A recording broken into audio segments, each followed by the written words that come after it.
નમસ્કાર વિદ્યાર્થી મિત્રો, આજે આપણે જોવાના છે ચેપ્ટર નંબર 12 અલ્ડિહાઇડ કીટોન અને કાર્બોક્સિલિક એસિડ સંયોજનો. તો એની આગળ આપણે બે ચેપ્ટર ભણી ગયા ઓર્ગેનિક કેમિસ્ટ્રીમાં 10 અને 11. 10 હતું હેલો આલ્કેન અને હેલો એરિન, જેની અંદર આપણે હેલો એટલે કે હેલોજન સમૂહ વિશે દરેક હેલોજન સમૂહનો અભ્યાસ કરી ગયા. એના પછીનું હતું આલ્કોહોલ, ફિનોલ અને ઇથર. તો એમાં આપણે આલ્કોહોલ, ફિનોલ અને ઇથરમાં જે બી સંયોજનો કેવી રીતના બને છે, નામાંકરણ કેવી રીતના થાય છે તે પણ જોઈ લીધા. હવે એના પછીનું જે છે આલ્ડિહાઇડ, કીટોન અને કાર્બોક્સિલિક એસિડ. તો આલ્ડિહાઇડ માટે આપણે CHO લઈએ છીએ, કીટોન માટે આપણે CO લઈએ છીએ અને કાર્બોક્સિલિક એસિડ સંયોજનો માટે આપણે લઈએ છીએ COOH. હવે આ ચેપ્ટર આપણે ચાલુ કરીએ એના પહેલાં આપણે એક વાત ધ્યાનમાં લેવાની છે કે જે બી આપણે અહીંયા આલ્ડિહાઇડ, કીટોન અને કાર્બોક્સિલિક એસિડ સંયોજનો ભણવાના છે એ દરેકને આપણે અહીંયા કહીશું કાર્બોનિલ સંયોજન. કાર્બોનિલ શા માટે?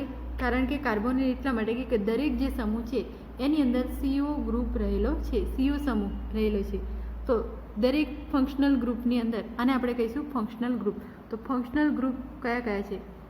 તો CHO, CO અને COOH જે ફંક્શનલ ગ્રુપ છે, અને એ દરેક ફંક્શનલ ગ્રુપની અંદર CO કાર્બોનિલ સમૂહ રહેલો છે. જેમ કે આપણે CHOની વાત કરીએ તો CHO આવી રીતના લખાય CHO. તો ઓક્સિજન છે એ ડબલ બોન્ડથી કાર્બન સાથે જોડાયેલો હોય છે, એટલે અહીંયા આપણે જોઈ શકો છો આ જે છે CO રહેલો છે એટલે કે કાર્બોનિલ સમૂહ. તો કાર્બોનિલ સમૂહ દરેકની અંદર રહેલો છે, તેથી આપણે એને કાર્બોનિલ સંયોજનો પણ ઓળખીએ છીએ. એના પછી આપણે લઈએ CO એટલે કે કીટોન, જેની અંદર બે બાજુ કાર્બન જોડાયેલા હોય છે અને ડબલ બોન્ડથી ઓક્સિજન જોડાયેલો હોય છે. યાદ રાખવાનું છે કે ઓક્સિજન દરેકની અંદર ડબલ બોન્ડથી જોડાયેલો હોય છે, જેને આપણે કાર્બોનિલ સંયોજન કહીએ છીએ. તો આ થયું કીટોન, આ થયો આલ્ડિહાઇડ. એના પછી છે COOH. તો COOH ની અંદર પણ C ડબલ બોન્ડ O અને OH આ રીતના હોય છે. C ડબલ બોન્ડ O એટલે કે C એક ઓક્સિજન, બીજો ઓક્સિજન અને એક હાઇડ્રોજન. તો C ડબલ બોન્ડ O હોય છે બીજો, અને એક હોય છે OH તરીકે સિંગલ બોન્ડથી જોડાયેલો હોય છે. તો આ છે કાર્બોક્સિલિક એસિડ. તો દરેકની અંદર તમે જોઈ શકો છો કે દરેકની અંદર કાર્બોનિલ સમૂહ રહેલો છે. તો દરેકની અંદર કાર્બોનિલ સંયોજન રહેલો છે, તેથી આપણે એને કાર્બોનિલ સંયોજનો તરીકે પણ ઓળખીએ છીએ. કાર્બનિક રસાયણ વિજ્ઞાનમાં કાર્બોનિલ સંયોજનોનું અત્યંત મહત્વ છે. તેઓ કાપડ, સુગંધ, પ્લાસ્ટિક અને ઔષધના મુખ્ય ઘટકો છે. હવે આપણે અહીંયા એ તો દરેક જણને હવે ખ્યાલ હશે કે કાર્બોક્સિલિક એસિડ સંયોજનો કોને કહેવાય. તો કાર્બોક્સિલિક એસિડ સંયોજન એટલે શું? તો કાર્બોક્સિલિક એસિડ સંયોજનની અંદર કાર્બન એક તો બીજા કાર્બન સાથે જોડાયેલો છે, એટલે કે આ બાજુ હાઇડ્રોકાર્બન ચેન હશે. તો કાર્બોનિલ સમૂહની અંદર રહેલો કાર્બોક્સિલિક એસિડની સમૂહની અંદર રહેલો કાર્બોનિલ સમૂહ એક બાજુ OH સાથે જોડાયેલો છે અને બીજી બાજુ કાર્બન સાથે જોડાયેલો છે, અને બીજી બાજુ ડબલ બોન્ડ ઓક્સિજનથી જોડાયેલો છે, જેને આપણે કહીશું કાર્બોક્સિલિક એસિડ સંયોજનો. તો આપણને અહીંયા વ્યાખ્યા પણ આપેલી છે કાર્બોક્સિલિક એસિડ સંયોજન એટલે શું. તો કાર્બોક્સિલિક એસિડ સંયોજન એટલે કાર્બોનિલ સંયોજનો જેમાં કાર્બોક્સિલ સમૂહનો કાર્બન અન્ય કાર્બન અથવા તો હાઇડ્રોજન સાથે હાઇડ્રોક્સિલ સમૂહના ઓક્સિજન સાથે જોડાય છે, જેને આપણે કહીશું કાર્બોક્સિલિક એસિડ સંયોજન. તો આપણે યાદ રાખવાનું છે કે કાર્બોક્સિલિક એસિડ સંયોજનો એટલે શું. એના પછી બીજું આપણે યાદ રાખવાનું છે કે કાર્બોનિલ સંયોજન એટલે શું, જે આપણે આગળ જોઈ લીધું. હવે અહીંયા આપણને આલ્ડિહાઇડ, કીટોન અને કાર્બોક્સિલિક એસિડ સંયોજનોના ઉદાહરણો આપેલા છે. તો આલ્ડિહાઇડની અંદર તમે જોઈ શકો છો આલ્ડિહાઇડ એટલે કે તેની અંદર કેવી રીતના તેનું જોડાણ કેવી રીતના છે. તો આલ્ડિહાઇડમાં R બરાબર તમારે લેવાનું છે CH3. ચલો R બરાબર CH3 લઈ લ્યો દરેકમાં. તો CH3 બીજું શું છે? આપણે હમણાં જોયું કે આલ્ડિહાઇડની અંદર C ડબલ બોન્ડ O અને બીજી બાજુ હાઇડ્રોજન જોડાયેલો છે. તો CH3 અને બીજી બાજુ CHO એટલે કે એક હાઇડ્રોજન અને એક ઓક્સિજન જોડાયેલો છે. તો કાર્બોનિલ આલ્ડિહાઇડ સંયોજનની અંદર એક બાજુ હાઇડ્રોકાર્બન એટલે કે કાર્બન જોડાયેલો છે, આ કાર્બન, અને બીજી બાજુ હાઇડ્રોજન અને એક બાજુ ઓક્સિજન જોડાયેલો છે, તેવું આપણે કહી શકીએ. કીટોનની વાત કરીએ, કીટોન બીજા નંબરનો છે. બંને બાજુ હાઇડ્રોકાર્બન ચેન હોય છે. હાઇડ્રોકાર્બન ચેન એટલે કે બંને બાજુ CH3 એટલે કે બંને બાજુ કાર્બન છે અને વચ્ચે કાર્બોનિલ સમૂહ છે. કાર્બોક્સિલિક એસિડની વાત કરીએ એક બાજુ કાર્બનના આ મેઇન કાર્બન છે કાર્બોનિલ સમૂહ, તો કાર્બોનિલ સમૂહનો એક બાજુ ઓક્સિજન છે, બીજી બાજુ CH3 છે અને એક બાજુ OH જોડાયેલો છે. નીચે એસાઇલ હેલાઇડ છે અને એમાઇડ પણ છે, તો એ પણ કાર્બોનિલ સંયોજનો છે જેની અંદર આપણે લઈએ તો એસાઇલ હેલાઇડમાં એક બાજુ R છે, બીજી બાજુ X છે.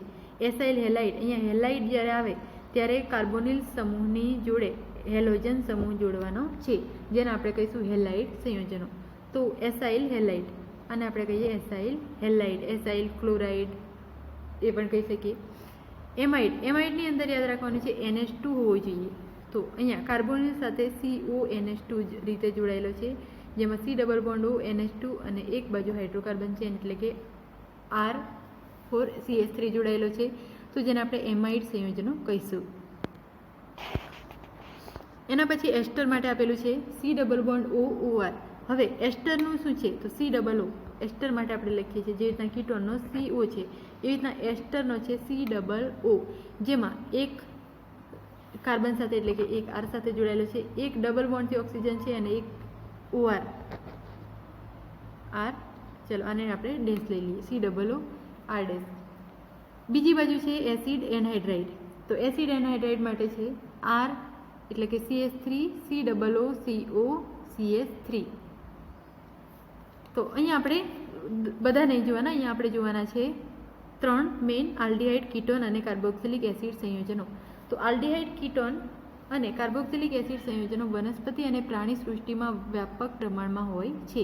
તો જે આપણે જોવાના છે એ એકચ્યુઅલીમાં ક્યાં હોય છે, કઈ સ્થાન પર જોવા મળે છે, તો ક્યાં જોવા મળે છે તો વનસ્પતિ અને પ્રાણી સૃષ્ટિની અંદર સૌથી વધારે પ્રમાણમાં જોવા મળે છે. તેઓ સજીવોના જૈવ રાસાયણિક પ્રક્રિયાઓમાં મહત્વનો ભાગ ભજવે છે. તેઓ કુદરતમાં સુગંધ અને સ્વાદમાં ઉમેરો કરે છે. સુગંધ અને સ્વાદમાં તો તમને એક્ઝામમાં પૂછાય, શોર્ટ ક્વેશ્ચનમાં પૂછાય, કાં તો તમારી બેઝિક જાણકારી માટે બી જરૂરી છે કે આલ્ડીહાઇડ, કીટોન અને કાર્બોક્સિલિક એસિડ સંયોજનોનો મુખ્ય ઉપયોગ ક્યાં છે એ રીતના પૂછાઈ શકે. તો તમારે યાદ રાખવાનું છે કે જે નેચરલી સ્વાદ છે, કુદરતમાં જે બી નેચરલી ટેસ્ટ છે એ સુગંધ અને સ્વાદની અંદર ઉમેરો કરે છે. જેમ કે અહીંયા આપણને આપેલું છે વેનિલિન, એટલે કે વેનિલિન જે છે એક જાતની ફ્લેવર છે, તો જે વેનિલા દાણામાંથી મળે છે. સેલિસાલ્ડીહાઇડ જે મેડો સ્વીટમાંથી, અને સિનેમાલ્ડીહાઇડ જે તજમાંથી આનંદદાયક સુગંધ ધરાવે છે. તો તમે દરેક જોયું છે, વેનિલાનો પણ ટેસ્ટ કર્યો હશે, મેડો સ્વીટનો પણ ટેસ્ટ કર્યો છે અને તજનો પણ ટેસ્ટ કર્યો છે. તો તજ તમે જોયો હશે જેની અંદરથી કંઈક અલગ સ્મેલ આવે છે, તો જે સ્મેલ હોય છે એ અહીંયા સિનેમાલ્ડીહાઇડ એટલે કે આલ્ડીહાઇડની હોય છે. તો સિનેમાલ્ડીહાઇડ નામનું એક આપણી પાસે રસાયણ છે જે તજમાં હોય છે અને જેના લીધે એની કંઈક સારી અલગ ટાઈપની સ્મેલ આવે છે. તો યાદ રાખવાનું છે કે આ જે આપણે આજે ચેપ્ટરમાં ભણવાના છે આલ્ડીહાઇડ, કીટોન, એ દરેક સ્વાદની અંદર ઉમેરો કરે છે. વેનિલિનનું અહીંયા ઉદાહરણ આપેલું છે આપણને, સેલિસાલ્ડીહાઇડનું આપેલું છે અને સિનેમાલ્ડીહાઇડનું આપેલું છે. તો દરેક તમારે યાદ રાખવાનું છે. વેનિલિન, વેનિલિનનું સૂત્ર છે આલ્ડીહાઇડ એટલે કે CHOનું ફંક્શનલ ગ્રુપ છે, એની સાથે એક બાજુ OCH3 છે અને બીજું છે OH. તો અહીંયા આ રીતના વેનિલિનનું સ્ટ્રક્ચર છે. સેલિસાલ્ડીહાઇડનું છે CHO અને OH, સિનેમાલ્ડીહાઇડનું છે CH double bond CH CHO. તો ત્રણેયના સ્ટ્રક્ચર તમારે MCQ SQ માટે યાદ રાખવાના છે. તેઓ ઘણા ખાદ્ય પદાર્થોમાં અને ઔષધોમાં સ્વાદ વધારવા માટે વપરાય છે. આ વર્ગોમાં કેટલાક સંયોજનોનું ઉત્પાદન દ્રાવક તરીકે અને ગુંદર ચોંટે તેવા ચીકણા પદાર્થ, પેઇન્ટ, રેઝિન, અત્તર, પ્લાસ્ટિક, કાપડ વગેરે પદાર્થો બનાવવા માટે પણ કરવામાં આવે છે. તો તમે અહીંયા જોઈ શકો છો કે તેનો અહીંયા બીજો પણ ઉપયોગ છે. પહેલાં તો આપણે સ્વાદ વધારવા જોઈએ, પણ કોની અંદર સ્વાદ વધારાય તે પણ આપણે જોઈશું. તો વનસ્પતિની અંદર સ્વાદ, કોઈ બી ચલો ફ્રૂટ્સ હોય એની અંદર પણ સ્વાદ વધારી શકાય છે. પછી બીજું અહીંયા છે કે ખાદ્ય પદાર્થો, તો આપણે જે બી ખાદ્ય પદાર્થો બનાવતા હોય છે, ઘરે બનાવતા હોય છે, કાં તો કોઈ વાનગી બનાવીએ છીએ, તો એની અંદર જો સ્વાદ વધારે આપણે વધારવો છે ત્યારે તેના માટે પણ અહીંયાના જે સંયોજનો છે એનો આપણે ઉપયોગ કરીએ છીએ.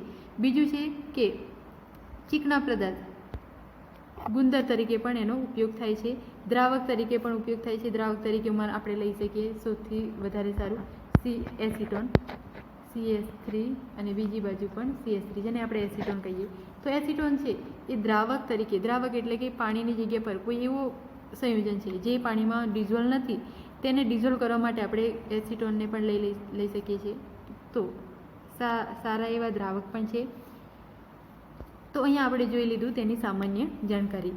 તો દરેક જણને ખ્યાલ આવી ગયો હશે કે જેની સામાન્ય જાણકારી શું છે. એના પછી આપણે જોવાના છે કાર્બનિક સંયોજનોનું નામાંકરણ અને બંધારણ. તો ખૂબ જ ઇમ્પોર્ટન્ટ છે. દરેક ઓર્ગેનિક ચેપ્ટરની અંદર આ વસ્તુ બહુ જ ઇમ્પોર્ટન્ટ છે કે કાર્બોનિક સંયોજનોનું નામાંકરણ અને બંધારણ. આની અંદરથી તમને દરેક ચેપ્ટરમાંથી વાત કરીએ તો 1 માર્કનો ક્વેશ્ચન MCQ કાં તો શોર્ટ ક્વેશ્ચનની અંદર આવી શકે છે કે તેનું નામાંકરણ કેવી રીતના કરવું. તો કોઈ બી સંયોજન હશે તો સૌ પ્રથમ તેનું નામાંકરણ કરતાં આવડવું જોઈએ. IUPAC અને સામાન્ય નામ પણ આવડવું જોઈએ. અને એના પછી છે એનું બંધારણ પણ તમને યાદ હોવું જોઈએ. તો બંધારણ પણ કેવી રીતના રચાય છે તે પણ જરૂરી છે. તો તેના માટે આપણે સૌપ્રથમ દરેકનું જે સામાન્ય માહિતી છે એ આપણે દરેકને વાંચવી જરૂરી છે. જો આ તૈયાર કરશો તો તમને આગળ નામાંકરણ કરતાં આવડશે. તો નામાંકરણ માટે સૌપ્રથમ તો આલ્ડીહાઇડ અને કીટોન સંયોજનોનું છે. તો આલ્ડીહાઇડ અને કીટોન સંયોજનો સૌથી સાદા અત્યંત મહત્ત્વના કાર્બોનિલ સંયોજનો છે. આલ્ડીહાઇડ અને કીટોન સંયોજનોના નામાંકરણની 2 પદ્ધતિઓ ઉપલબ્ધ છે. એક તો સામાન્ય નામ. તો સામાન્ય નામ IUPAC નામના બદલે સામાન્ય નામથી ઓળખવામાં આવે છે. મોટાભાગના આલ્ડીહાઇડ સંયોજનોના સામાન્ય નામ લખવા માટે કાર્બોક્સિલિક એસિડ સંયોજનોના સામાન્ય નામના અંગ્રેજી સ્પેલિંગના અંતે ઇક એસિડ, કાર્બોઇક એસિડ, જેમ કે આપણે લઈએ ચલો કાર્બોક્સિલિક એસિડ. તો કાર્બોક્સિલિક એસિડની અંદર આપણી પાસે ચલો સૂત્ર છે CH3 CH2 COOH. તો સૌ પ્રથમ તમે શું કરશો, કેટલા કાર્બન છે તે ગણશો. તો અહીંયા કાર્બન છે આપણી પાસે 3 કાર્બન એટલે પ્રોપેન. હવે પ્રોપેન તો છે પરંતુ અહીંયા એસિડ લાગેલો છે. તો એસિડ લાગેલો છે તો એના માટે આપણે પ્રત્યયપૂર્વક શું વાપરવાનું છે એ પણ જરૂરી છે. એસિડ એવું તો આપણે હાલમાં કહી શકીએ છીએ પરંતુ એનું પણ કોઈ નામ હશે. જેમ કે આપણે બહુ બધા સ્ટુડન્ટ્સ હશે તો દરેક જણને આપણે બોલાવીએ તો સ્ટુડન્ટ્સ એવું કહી શકીએ છીએ. પરંતુ દરેકને એકને બોલાવવું હોય તો આપણે એનું નામ જરૂરી છે. તો અહીંયા પણ એવી રીતના નામ છે.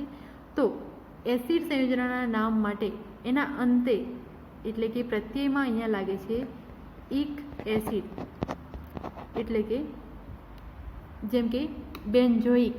દરેકની પાછળ અહીંયા પ્રોપેન પ્લસ ઇક એસિડ, તો પ્રોપેનોઇક એસિડ શું થઈ જશે. આ તો પ્રોપેન છે, 3 કાર્બન એટલે પ્રોપેન. તો પ્રોપેન પ્લસ ઇક એસિડ એટલે પ્રોપેનોઇક એસિડ નામ થઈ જાય. તો જે રીતના કાર્બન એ રીતના આપણે દરેકના નામ પણ બનાવવાના છે અહીંયા. તો એસિડ માટે આપણે લઈએ છીએ એનોઇક એસિડ, પાછળ શું લઈએ છીએ એનોઇક એસિડ. એવી રીતના આલ્ડીહાઇડ હશે જેમ કે આપણી પાસે છે ચલો CH3 CH2 CHO. ચાલો તો આલ્ડીહાઇડ માટે શું લઈશું. તો સૌ પ્રથમ કાર્બનની ગણતરી કરવાની. કેટલા કાર્બન છે 3 કાર્બન છે. 3 કાર્બન છે એટલે કે પ્રોપેન. ચલો 3ની જગ્યાએ આપણે અહીંયા લઈ લઈએ 4 કાર્બન લઈ લઈએ. ચલો 4 કાર્બન છે એટલે કે બ્યુટેન થઈ જાય. પાછળ અહીંયા આપણી પાસે CHO છે. તો CHO એટલે કે આલ્ડીહાઇડ. તો આપણે એને બ્યુટેન આલ્ડીહાઇડ એવી રીતના નામ નહીં આપી શકીએ. એનું નામ આપવા માટે પ્રત્યય તરીકે આપણે લેવાનું છે આલ. તો નામ શું થઈ જશે બ્યુટેન પ્લસ આલ એટલે શું થઈ જશે નામ બ્યુટેનાલ થશે. તો 1 બ્યુટેનાલ પણ આપણે કહી શકીએ છીએ અથવા તો બ્યુટીરાલ્ડીહાઇડ પણ આપણે કહી શકીએ નામ, પણ બ્યુટેનાલ વધારે સારું રહેશે. અહીંયા તમને બીજું કંઈ બહુ બધું અહીંયા તમને કીધું છે કે આલ્ફા બીટા ગામા કોને કહેવાય. તો જે તમે જોઈ શકો છો આલ્ફા બીટા. તો આપણે ડાયરેક્ટલી અહીંયા જોઈશું એસિટાલ્ડીહાઇડ. તો એસિટાલ્ડીહાઇડનું સૂત્ર છે. હવે મેઇન વસ્તુ યાદ રાખવાની છે, આપણે આગળ બી જોઈ ગયા છે કે IUPAC નામાંકરણ હશે ત્યારે એની આગળ કોઈ બી જેમ કે 1 2 3 ટ્રાય એ રીતના આપણે કોઈ બી સમૂહ લાગેલો હોય છે. 1 2 3 મોસ્ટ ઓફ લાગેલા છે IUPAC નામાંકરણ. અને સામાન્ય નામને ઓળખવા માટે શું કરવાનું છે, સામાન્ય નામ આવી રીતના હશે એસિટાલ્ડીહાઇડ છે, બેન્ઝાલ્ડીહાઇડ છે, એ બધા સામાન્ય નામકરણ છે. તેની અંદર કોઈ જ જાતનો નંબર નથી. તો CH3 CHO છે અહીંયા જે એસિટાલ્ડીહાઇડ છે જે એનું સામાન્ય નામ છે. બેન્ઝાલ્ડીહાઇડ છે, બેન્ઝીન ઉપર CHO. બીટા બ્રોમો બ્યુટીરાલ્ડીહાઇડ પણ છે અહીંયા.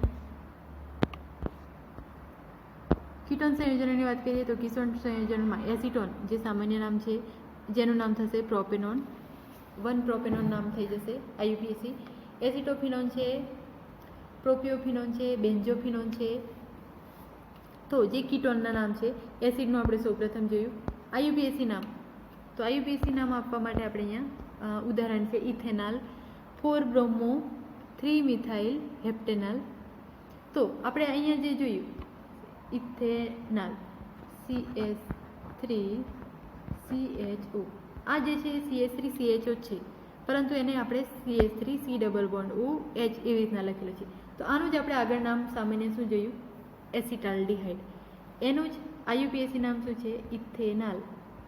પાછળ શું લગાડ્યું નાલ, 2 કાર્બન છે 1 અને 2, ઇથેન પ્લસ એનાલ, તો ઇથેનોલ થઈ જશે. તો આલ્ડિહાઇડની અંદર તમારે પ્રત્યય તરીકે લગાડવાનો છે એનાલ. એનાલ એટલે કે પ્રોપેન પ્લસ એનાલ એટલે પ્રોપેનાલ, બ્યુટેન પ્લસ એનાલ એટલે બ્યુટેનાલ. એ રીતના આલ્ડિહાઇડના નામ થશે. આલ્ડિહાઇડ એટલે CHO સમૂહવાળા જેટલા બી સંયોજનો છે એને આપણે આલ્ડિહાઇડ સંયોજનો કહીએ છીએ. 4 બ્રોમો 3 મિથાઇલ હેપ્ટેનોલ, તો અહીંયા આપણે જોઈ શકીએ છીએ.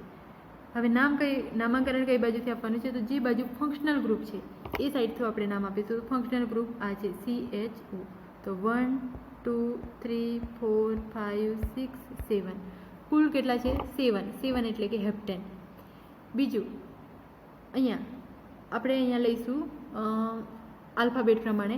તો આલ્ફાબેટ પ્રમાણે B એટલે કે બ્રોમો પહેલાં આવે છે અને મિથાઇલ M પછી આવે છે, B પહેલાં આવે છે, પછી ABCDની અંદર વાત કરીએ તો બ્રોમો પહેલાં આવશે અને પછી મિથાઇલ.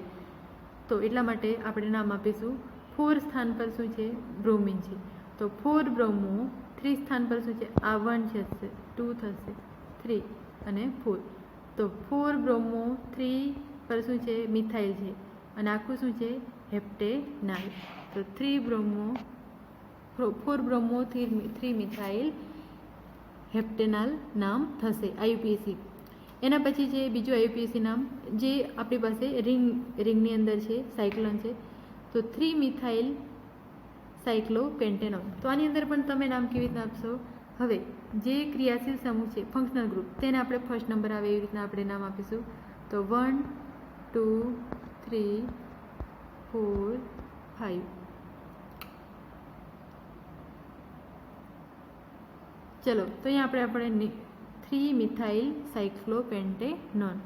તો પેન્ટેનોન શા માટે, કેમ કે 5 કાર્બન છે 1 2 3 4 5 કાર્બન હોવાથી આપણે એને કહીએ છીએ 3 મિથાઇલ સાયક્લોપેન્ટેનોન.